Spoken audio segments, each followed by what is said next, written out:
Hi, hello. Ako pala si Genevieve Tabili Norman. Mag-ano ako guys, mag, what is this? Mag-ano ako sa nangyayari sa bansa ko kay Tay Digong sa pagdakip ng aming pinakamamahal na Tay Digong, Mr. President Roa Duterte, Rodrigo Roa Duterte. Ang masasabi ko dyan, yung presidente namin ngayon ay si BBM. Yung naging presidente namin ay si Marcos. Hindi ko na pataasin, pahabain tong mga sinasabi ko about myself sa reaction ko about what happened to the country at all. Hindi ko na pahabain to. Yung akin, ako si Genevieve Tabili Norman, na yun palang pagkadakip ni Tatay Digong patungong ICC, ibininta na pala ni BBM ang pagka-Pilipino namin. Naintindihan ko si Sara, yung Vice President namin na si Sara Duterte, na ibininta na pala niya ang mga Pilipino sa banyaga. Yang si BBM na yan. Ang masasabi ko dyan, natawa na lang ako for them dahil hindi nila ginagamit ang mga otak nila. What they are trying to telling the Filipinos na mga bobo kami? What they are trying to tell you, BBM, na wala kaming isip, wala kaming otak? Anong gusto mong palabasin ng asawa mo? Yung bigas na sinasabi mo, nag-promise ka, wala talagang bigas. Mas lalong mas lalong expensive yung bilihin sa Pilipinas. Yung bigas, yung 20 na pinangako mo, it's already 60. Makabili naman ako guys because I'm already here in Sweden. Makakain lahat-lahat. Pagpunta ko ng Pilipinas, okay naman ako. Ito yung postura ko. Hindi ibig sabihin I'm so poor, I'm so petty at all. Yung akin lang, gusto kong ibahagi yung puso ko bilang Pilipina sa aking bansa, kung saan mahal na mahal ko ang bansa ko, mahal na mahal ko ang pagka-Pilipino, Pilipina or Pilipino ko. Alam naman namin sa buong mundo na Filipinos is always underestimating by kahit sa ang sulok na ano talaga yung pagka-Pilipino namin, na discriminate talaga yun. Alam naman ng mga Pilipino yun talaga. Dahil sa nangyayari sa bansa ko, almost in my Filipino, katulad ko, OFW, hindi ko naman ikinahiya yun. OFW, yung bang mga maids, bababa lang yung mga yung maids, almost maids kasi ang maano news, OFW nga, overseas Filipino worker, domestic helper, ganun. Ganun talaga kasi ang almost work sa mga Pilipino around the globe. Almost ganyan. Hindi nyo talaga maano na doktor, mayroon naman pero almost talaga OFW, para yung maids ba guys. Hindi talaga ako nahihiya. I never underestimating being who I am. I'm proud being a Pilipina sa mga nangyayari sa bansa ko ngayon.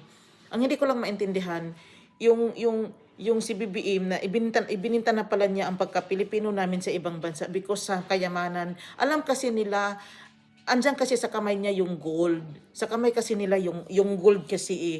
Parang sinasabi nila, ibinta na lang nila yung mga Pilipino because of their intentions, their yung makasarili nilang intention, na ibenta na lang nila ang mga Pilipino para sila na lang yung mamahala sa bansa.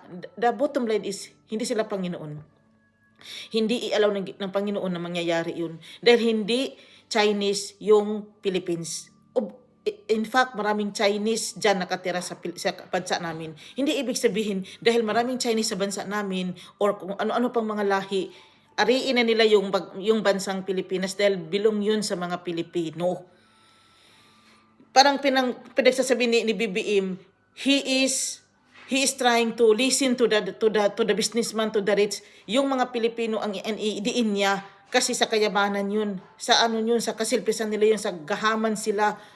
Wala silang itinira sa mga Pilipino. Doon siya pumanig sa mga businessman, sa mga mayaman, dahil alam na kasi niya na makaano siya ng pera, makakuha siya ng pera. Yun kasi ang punto niya doon Kaso si Tatay Digong lumalaban kasi halos ubusin nila yung lahi ni Tatay Digong because of that, the political intention, yung gusto nilang mangyayari. Dahil sa gold kasi yun alam kasi ng mga ibang lahi na yan, na Chinese, yung mga Japanese o ano pa, mga Americans, alam kasi nila na andyan sa Pilipinas yung kayamanan. Kaya ang liit-liit ng bansa ko, tapos parang gusto nilang sabihin na parang gusto nilang ano yung mga Pilipino, yung i-garbage yung mga Pilipino, tapos yung sila ang mamahala sa bansa namin. Wala namang alam yung asawa ko. The husband didn't understand what happening. Sinabi ko lang naman, ganito nangyayari yung bansa namin. He promising the rice. Wala naman talagang alam yung asawa ko dahil iba naman yung pinagkakaabalahan talaga niya. Mayroon din naman siyang problema siguro sa nanay niya dito sa bansang Sweden. Marami din namang problema dito. The problem is, I am a Pilipina. Kung naging leader na ako, sa mga natuklasan ko, gusto ko doon ako mag-analyze sa Philippines. I know Philippines is not easy, very, very depressed and stressed. Alam ko yung bansa ko, pero hindi ako natakot dahil lumalaban ako. Yun na nga, my reaction now is, parang sinasabi ni BBM, siya yung presidente at saka yung asawa niya, na ibininta na pala niya yung pagkakami sa mga dayuhan, sa mga rich. Lisa Marcos, anong gusto mong palabasin? You are trying to telling me that America is better than Philippines?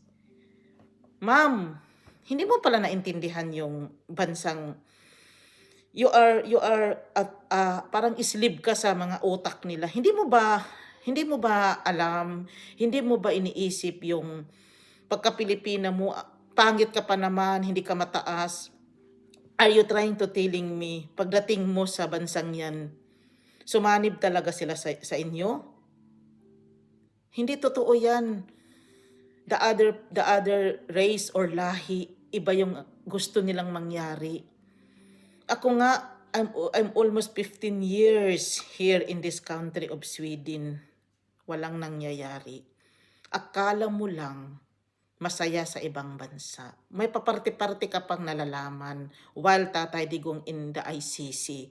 Kaming mga Pilipino na luka-luka na kami kakarali dahil takot na takot kami sa tatay namin andoon sa ICC.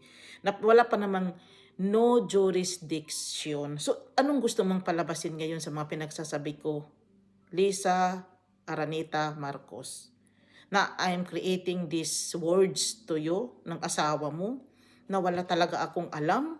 I did not know what's going on sa country ko. I'm here in Sweden right now, Lisa Marcos. Bininta na ninyo kami, pagkatao namin. Ano kasing gusto ninyong palabasin?